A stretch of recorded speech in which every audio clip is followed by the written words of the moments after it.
trascendencia va a tener todo ello. Digamos, un séptimo retiro, la plata va a estar en la cuenta de quienes deseen retirar, deseen sacar y hacer todo ello. CTS también. Y hay otras medidas que el Congreso ha aprobado que tienen que ver con transferencias financieras y algo que, según lo que hemos visto, tiene que ver con el gota a gota. Hemos invitado a un economista, él es muy joven, se llama Gonzalo Manrique y ya nos acompaña, es economista del Instituto Peruano de Economía, del IPE. ¿Cómo estás, Gonzalo? Hola, ¿qué tal? Buenas tardes. Buenas tardes, bienvenido, gracias por venir.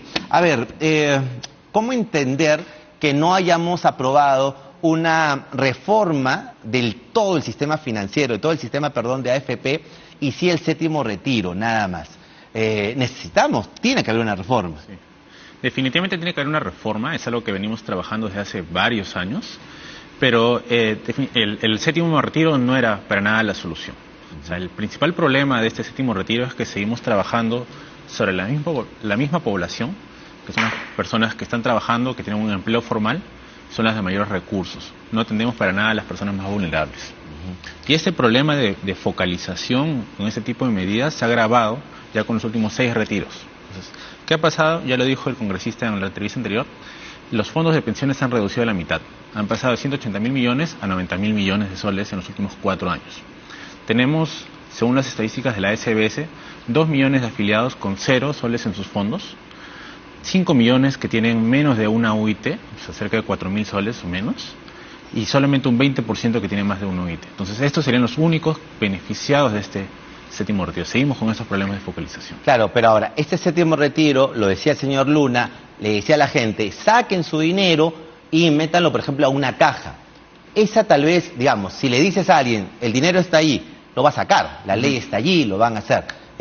Una caja, o qué propondrías tú como para, digamos, como consejo, ¿no?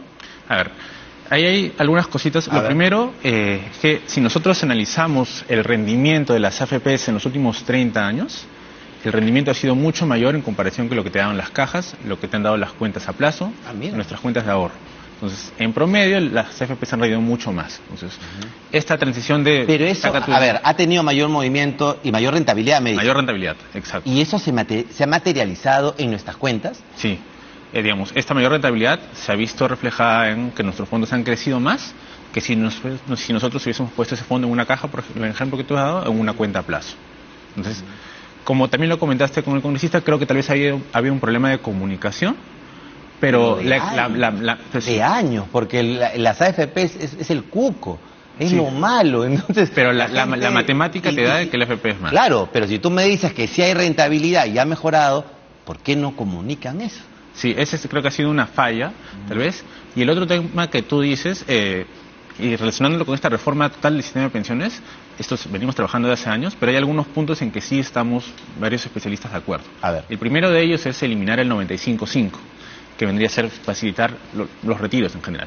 ¿Qué pasa con ese 95.5? Que desde que se aprobó, solamente el 1% de nuevos jubilados elige una pensión. El resto retira gran parte de sus fondos de pensiones. Entonces, claro, pero ¿por qué deciden eso, Gonzalo? Porque es muy poco, porque como dice el congresista acá, nos evalúan de aquí a 110 años. Sí. Entonces nuestra jubilación es mínima, por eso deciden hacerlo. Sí, y el segundo punto, donde también estamos, creo que varios de acuerdo, es que sí necesitamos pensar en una pensión mínima. Tenemos que sincerar un poco las estadísticas, digamos, socioeconómicas del Perú. Somos un país en el que la mayoría de hogares no ganan suficiente para ahorrar, mucho menos para aportar un sistema de pensiones. Entonces sí, desde el Estado se debería pensar en cómo garantizamos que todas las personas reciban una pensión, más allá de si están trabajando o no. Entonces, ¿Y tú crees que este gobierno, este Congreso, tienen esa ganas de hacer esa gran reforma? Yo creo que lamentablemente es una medida de más largo plazo, porque sí va a requerir bastantes fondos por parte del Estado para cubrir, digamos, una pensión mínima para todos. Pero sí, definitivamente con este Congreso podríamos empezar esos primeros pasos de reforma. Correcto. ¿La CTS, cómo lo es?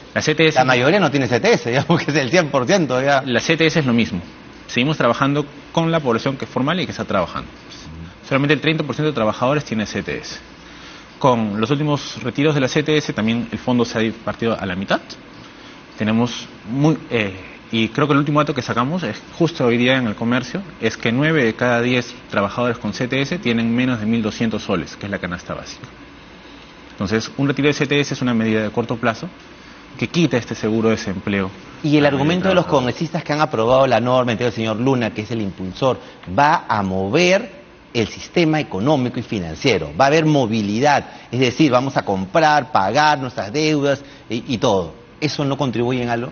El efecto va a ser mínimo. ¿Qué pasó? En la pandemia sí era importante aprobar estos retiros. Teníamos una crisis bien fuerte de empleo, una crisis económica a nivel mundial. El retiro era justificado y las personas que no tenían ingresos pasaron a tener, digamos, alguna ganancia y pues se pudieron gastar. Ahora pasan dos cosas. La gente ya empezó a trabajar, el impacto va a ser mínimo y además los pocos que tienen cuentas en sus fondos, tanto AFP como CTS, son las personas mayores ingresos, que tienden más a ahorrar en vez de gastar. Entonces, ya el efecto no va a ser tan grande como lo fue en los primeros retiros. Correcto. Escuchaba una entrevista que habían realizado el IPE, otro de los economistas, y hablaban del gota a gota. Que el Congreso sacó una ley que de alguna manera ha contribuido a que el gota a gota se materialice en nuestro país. Cuéntanos, por favor, de eso. A ver, una de las leyes que más afectó al gota a gota ha sido los topes a las tasas de interés. ¿Qué hace este tope? Ahorita está más o menos 100%. Los bancos no pueden establecer una tasa de interés mayor a 100%. ¿Qué pasa en el mercado informal? La mitad de las personas que se piden de prestamistas informales pagan más de 500% de interés. Entonces, ponemos esta ley que puede ser bien intencionada, pero al final lo que hacemos es sacar muchas personas del mercado formal para mandarlos al informal, donde al final terminan pagando mucho más. Según un estudio del BCR, solamente en los primeros meses del tope de tasa de interés, casi 200.000 personas fueron o excluidas o no pudieron entrar al sistema financiero. Y al no poderlo hacer, recurren a esto. Sí, no les queda... el del WhatsApp, al mensaje, al gota a gota y demás. Exacto. Cuando la tasa es sumamente mayor, ¿no explicaban? Sí. Es 5 veces, o sea, la mitad paga más de 5 veces el tope actual. Entonces, ¿y qué hacer contra ello? ¿Tendría que derogarse la ley y revisar esa ley? Sí, tendría que revisarse la ley. La idea es eliminarlo, que es recomendación del BCR, recomendación de la SBS y también de nosotros como IPE, porque al final, así como las FPs no cumple su objetivo, no está beneficiando a las personas más vulnerables, por el contrario, la está excluyendo de la oportunidad de entrar a la formalidad. Correcto, Gonzalo. Muchas gracias. Sí. Gracias por acudir a esta invitación. Gonzalo Manrique, economista del IPE, por este diálogo y a explicarnos un poco lo que significa las AFP, lo que significa el movimiento en CTS, que no es lo que todos dicen, y también esto del gota a gota, que me parecía importante y tal vez en una entrevista ya con mayor tiempo podemos explicar. Muchas gracias, Gonzalo. Muchas gracias. Gracias.